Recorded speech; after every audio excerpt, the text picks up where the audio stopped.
And we are back. Welcome to another edition of the Houston Roundball Review Takeover of the lunch break on Thursdays, powered by JM&E. Watching us live, streaming live on Roku on the BS3 network. BS3 TV, changing the way you watch TV. I am KG Chris Gardner, owner of the Houston Roundball Review. And joining me is my colleagues, Yanez from Gallery Sports and Willy Gibson from WTG Sports. Back to this about Big 12 and more interviews, in-game interviews, and more access, coaches, and things of that sort. Andy, I wonder if you saw this from Duarte in the Chronicle, Joseph Duarte in the Houston Chronicle. Will, I'm not sure you saw this. You're going to love this, Will, I think. Read this about part of the more interviews and changing direction.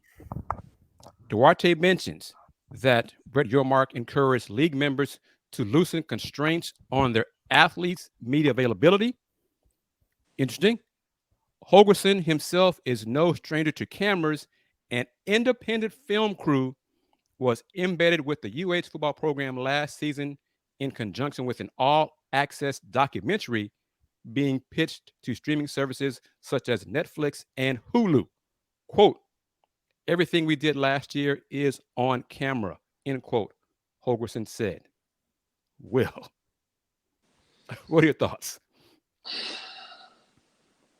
Okay.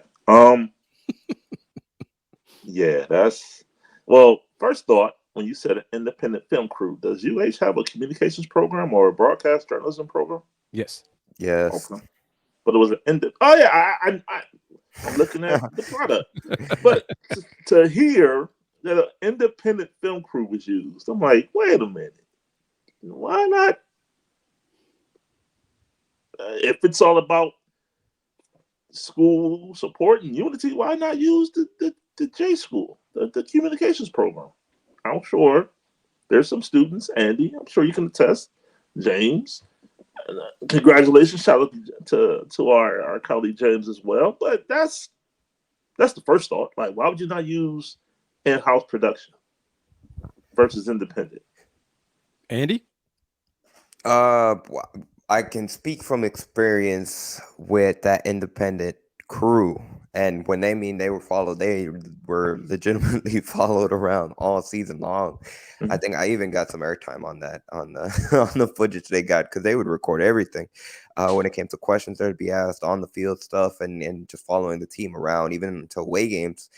I'm not entirely too sure why they went the independent route. It very well could have been that that group in and of itself pitched the idea to you, like, "Hey, would you be interested in us following you guys next season?" And we put it together, and then we try to sell it to, like the Houston Chronicle article alludes to, whether it be Netflix, Hulu, or another streaming Okay. platform, which that could certainly be an option. Obviously, I specifically don't know any kind of the nitty gritty details on kind of the agreement and all that stuff. But Mhm. I think going back to the original question, Chris, in regards to the Big 12 and kind of wanting to open up to obviously not just Houston, but coaches across the entire conference and the team specifically being able to get more of that access. Like I said at the top of the show, kind of going full blown original XFL, where there's just you can never have too much access until you have too much access. But I think when it comes to from the ideas that were pitched or what was said in that article in terms of opening the locker rooms up, giving more access to players and coaches, I think that definitely. And again, I can specifically only talk about Houston, but I think that would definitely bode well for UH football, and not just in terms of Hogerson, which depending on who you ask, maybe more of Hogerson might not be the best thing, but being able to certainly get a sense of him, but the players specifically, because the way UH football ran things this past season specifically. I mean, really, you were capped off. Speaking from us as a media reporter standpoint, you were capped off to four at most. I would say four players during the week leading up to game week, and it would usually be one or two offensive players and one or two defensive players leading up to the week. Which, for as much as you can speak to those athletes, you're not going to be able to get a variety of different topics. And it's the same thing. Like everyone that's in, and it was all done through Zoom. It wasn't in person, so everyone's getting the same thing. You're not getting anything different now.